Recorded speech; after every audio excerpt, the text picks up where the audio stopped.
நாடுடைய சிவனே போற்றி, எந்நாட்டவர்க்கும் இறைவா போற்றி.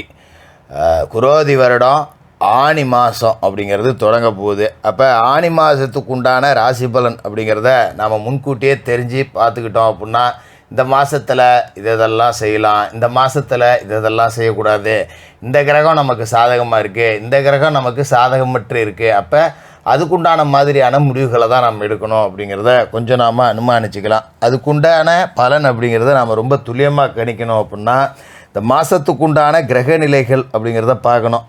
அப்போ கிரகங்களோட ராஜா சூரியன் மிதுன ராசியில் இருக்கார், பூமிகாரகன் செவ்வாய் மேச ராசியில் இருக்கார், ஆனி 27 ரிஷபராசிக்கு சுக்கிரனோட வீட்டுக்கு போகிறாரு, புத்திகாரகன் புதன் மிதுனத்தில் இருக்கார், 12 கடகத்தில் சந்திரனோட வீட்டுக்கு போகிறாரு, சுக்கிர பகவான் மிதுன ராசியில் இருந்துட்டு 22 கடகராசிக்கு போகிறாரு, குரு பகவான் ராஜ கிரகம் சுப கிரகம் ரிஷபராசியில் இருக்கார், சனி பகவான் கும்பராசியில் தன்னோட சொந்த வீட்டில் ஆட்சியாக இருந்துக்கிட்டு இந்த ஆனி மாதம் 5 அன்னைக்கு வக்கரகதி அடைகிறார். சனி வக்கரம் அப்படிங்கிறது எல்லாரும் அவசியமாக பார்க்க வேண்டிய ஒரு விஷயம்.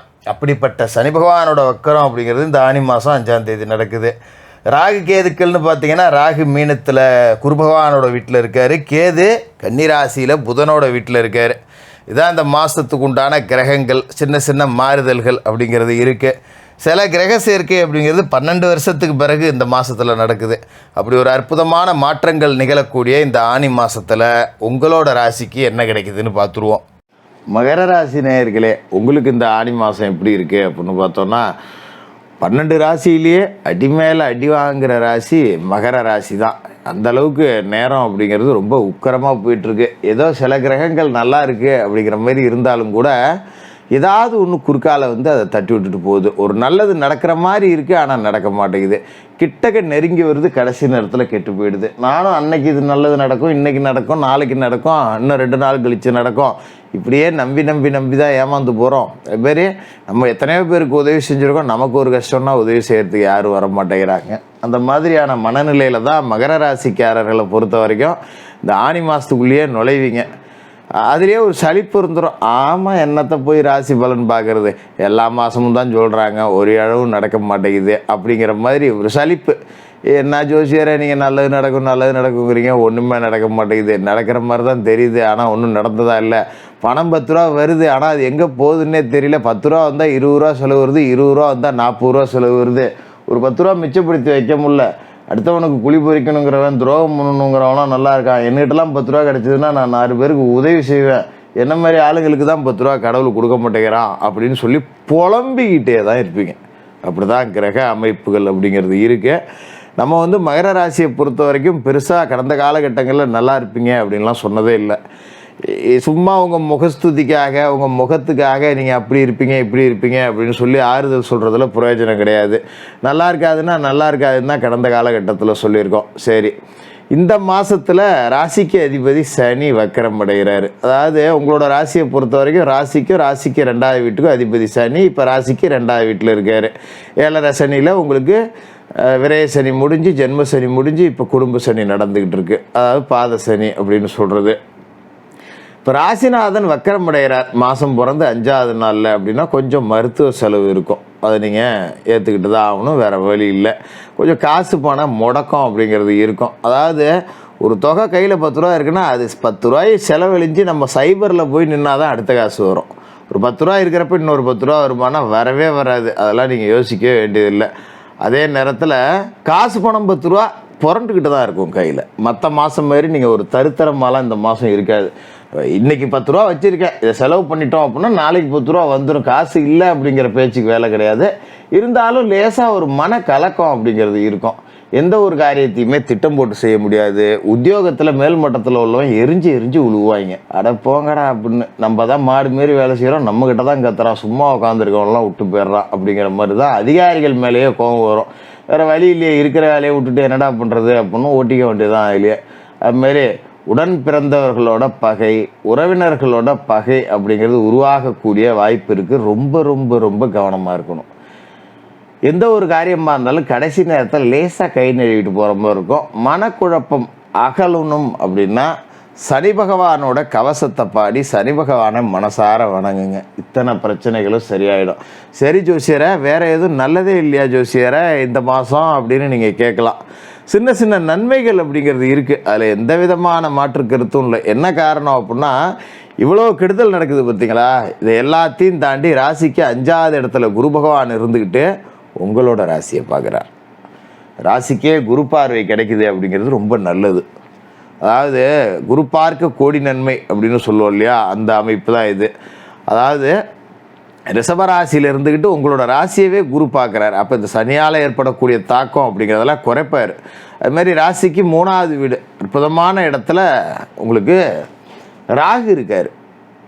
அது ஒரு நல்ல இடம், உங்களுக்கு மன தைரியத்தை கொடுக்கும். எது வந்தாலும் நான் பார்த்துக்கிறேன்டா, போடா நமக்கு தான் நல்லதே நடக்காதுன்னு தெரிஞ்சு போச்சு, என்ன புதுசாக நடக்கட்டும், போய் எவ்வளோ பார்த்துட்டு இதை பார்த்துக்க மாட்டோமா அப்படிங்கிற மாதிரி ஒரு சலிப்பை தாண்டி வரட்டும் பார்த்துக்குவோம் அப்படிங்கிற மன தைரியம் அப்படிங்கிறது மகர ராசிக்காரர்களுக்கே உண்டான ஒரு சொத்து. அது இந்த மாதத்தில் உங்களுக்கு கூடுதலாக கிடைக்கும். அதாவது மாதம் தொடக்கத்தில் பார்த்தீங்கன்னா புதன், சூரியன், சுக்கிரன் இந்த 3 கிரகமும் எங்கே இருக்குது அப்படின்னு பார்த்தீங்கன்னா ராசிக்கு 6வது வீட்டில் மிதுன ராசியில் இருக்காங்க. சூரியன் இந்த மாதம் முழுக்க 6வது வீட்டில் தான் இருப்பார். அரசு வழி பிரச்சனை வரக்கூடிய வாய்ப்பு இருக்குது. அதனால் கொஞ்சம் கேஸு எதுவும் வாங்கிக்காதீங்க, அடாவடி அடிபிடிக்க போகாதீங்க, வீண் வம்பு வழக்கு போகாதீங்க, ஒரு சண்டை நடந்தால் கூட ஒருத்தர் எட்டி பார்த்துக்கிட்டு நிற்காதீங்க. அதுமாரி கடந்த காலகட்டத்தில் ஏதாவது வழக்கு இருந்ததுன்னா அதெல்லாம் சரியாக போய் ஆஜராகிறது, சரியான நேரத்தில் பண்ணுறது, அதையெல்லாம் கொஞ்சம் கவனமாக பார்த்துங்க. ஆனி 12ஆம் தேதி கடகராசிக்கு புதன் போகிறாரு, 7வது வீட்டுக்கு போயிடுறாரு. அதாவது 7வது வீட்டுக்கு புதன் வரும்போது திருமண கனவுகள் நடவாகும், கடமையில் இருந்த தொய்வு நீங்கும், பூர்வீக சொத்துல இருந்த வில்லங்கங்கள் அகலும், பாகப்பிரிவினை சுமூகமாக முடியும், வெளிநாடு செல்லக்கூடிய வாய்ப்பு உண்டாகும். எதிர்ப்பு, கடன், வியாதி இது எல்லாத்தையும் குறிக்கக்கூடிய 6ஆம் இடத்துக்கு அதிபதியாக புதன் இருக்கிறதால அவர் 7க்கு வரும்போது கடன் சுமை குறையறதுக்கு வழி பிறக்கும். நண்பர்கள் நல்ல தகவலை கொண்டு வந்து சேர்ப்பாங்க. பொது வாழ்க்கையில் இருக்கிறவங்களுக்கு புது பொறுப்புகள் கிடைக்கும். கூட்டுத் தொழில் பண்ணுறவங்களுக்கு கூட்டுத் தொழில் ரொம்ப சிறப்பாக இருக்கும். இது எல்லாமே புதன் 7ஆம் இடத்துக்கு வந்த பிறகு என்னைக்குன்னு பார்த்தீங்கன்னா ஆனி மாதம் 12ஆம் தேதி. இப்போ 12 நாள் வரைக்கும் கொஞ்சம் சுமார் தான். அடுத்து 23ஆம் தேதி ராசிக்கு யோகம் செய்யக்கூடிய கிரகமாக இருக்கக்கூடிய சுக்கிர பகவானும் கடகராசிக்கு போகிறார். 6 விட்டு 7க்கு அவரும் கிளம்புறாருங்கிறது நல்லது. ஏன்னா ராசிக்கு 5க்கும் 10க்கும் அவர் தான் அதிபதி. அவர் 7ல் இருக்கும்போது பிள்ளைகள் வழியில் பிரச்சனை வந்து லேசாக கொஞ்சம் அழம்போதும், ஒரு தீர்க்கமான முடிவு எடுக்க முடியாமல் கொஞ்சம் அப்படியே யோசிச்சுக்கிட்டே உட்காந்துருப்பீங்க. ஆனால் அதை பற்றி நீங்கள் பெருசாக கவலைப்பட வேண்டியதில்லை. ஏன்னா சுக்கிரன் உங்கள் ராசிக்கு யோகம் செய்யக்கூடிய கிரகம், அவர் 5க்கும் 10க்கும் அதிபதியாக இருந்துட்டு 7க்கு போகிறார். அப்படிங்கும்போது பிள்ளைகள் வழியில் பிரச்சனை இருந்தாலும் அந்த பிரச்சனையை ஜெயிச்சு பிள்ளைகள் வழியில் பெரிய சந்தோஷத்தையும் நீங்கள் அடைய போகிற காலகட்டம் அப்படிங்கிறத காட்டுது. செவ்வாய் இந்த மாதத்தில் பார்த்தீங்கன்னா உங்களுக்கு அர்த்தாஷ்டம செவ்வாய் 26 தேதி வரைக்கும் செவ்வாய் வந்து மேச ராசியில் ஆட்சி பெற்று உட்காந்துருக்கார். 4க்கும் 11க்கும் அதிபதியானவர் 4வது வீட்டிலே இருக்கார். அப்படிங்கிறது ஒரு சாதாரண ஒரு அமைப்பு. பெருசாக நன்மை அப்படின்னு இல்லை, பெருசாக தீமை அப்படின்னும் கிடையாது. கொஞ்சம் உஷ்ணம் சம்மந்தப்பட்ட வியாதிகள் வரக்கூடிய வாய்ப்பு இருக்குது. தாயாரோட உடல் ஆரோக்கியத்தில் கவனமாக இருக்கணும். இந்த 2 விஷயத்தில் இந்த நாளில் இருக்கிற செவ்வாய் கொஞ்சம் சேட்டை கொடுப்பாரு. பெத்த தாய் இருக்காங்க அப்படின்னா அவங்கள கொஞ்சம் பத்திரமா பார்த்துங்க. சின்ன ஒரு காய்ச்சல் ஜுரம்னா கூட மருத்துவமனையில் போய் செக் பண்ணிக்கிறது நல்லது. அதுமாதிரி உங்களுக்கும் பார்த்தீங்கன்னா உஷ்ணம் தொடர்பான பிரச்சனை வரும். அதனால் கொஞ்சம் வெயிலில் அலையிறது போகிறது வர்றதை குறைச்சிக்கிட்டு நீர் சத்து அதிகம் உள்ள உணவுகள் எடுத்துங்க. கொஞ்சம் மாமிச உணவுகள், எண்ணெய், காரம், மசாலா, கொழுப்பு இதெல்லாம் தூக்கி தூர போட்டுட்டு காய்கறி, பழம், கீரை அப்படிங்கிறத உணவில் நிறையா சேர்த்துக்குங்க. வெயிலில் வெட்டியாக சுத்தாதீங்க. வேலை இருந்தால் தான் போகணும், இல்லாட்டி போகக்கூடாது. 27ஆம் தேதிக்கு மேலே அவர் பூர்வ புண்ணியஸ்தானத்துக்கு போகிறார். இது ஒரு பொற்காலம். குருமங்கல யோகமே 5வது வீட்டில் ஏற்படுது. கல்யாண கனவுகள் நனவாகும். வீடு கட்டுறது, கட்டுற வீடை புதுப்பிக்கிறது, மண் வாங்குறது, மனம் வாங்குறது, பொது வாழ்க்கையில் உள்ளவங்களுக்கு அரசியலில் அதிகார பதவி கிடைக்கிறது, இது எல்லாமே 27ஆம் தேதிக்கு மேலே கிடைக்கும். அதாவது ஆணியை விட்டு ஆடியில் கிடைக்கும்னு வச்சுங்க. அற்புதமான ஒரு நேரம் செவ்வாய் பயிற்சிக்கு பிறகு இருக்குது.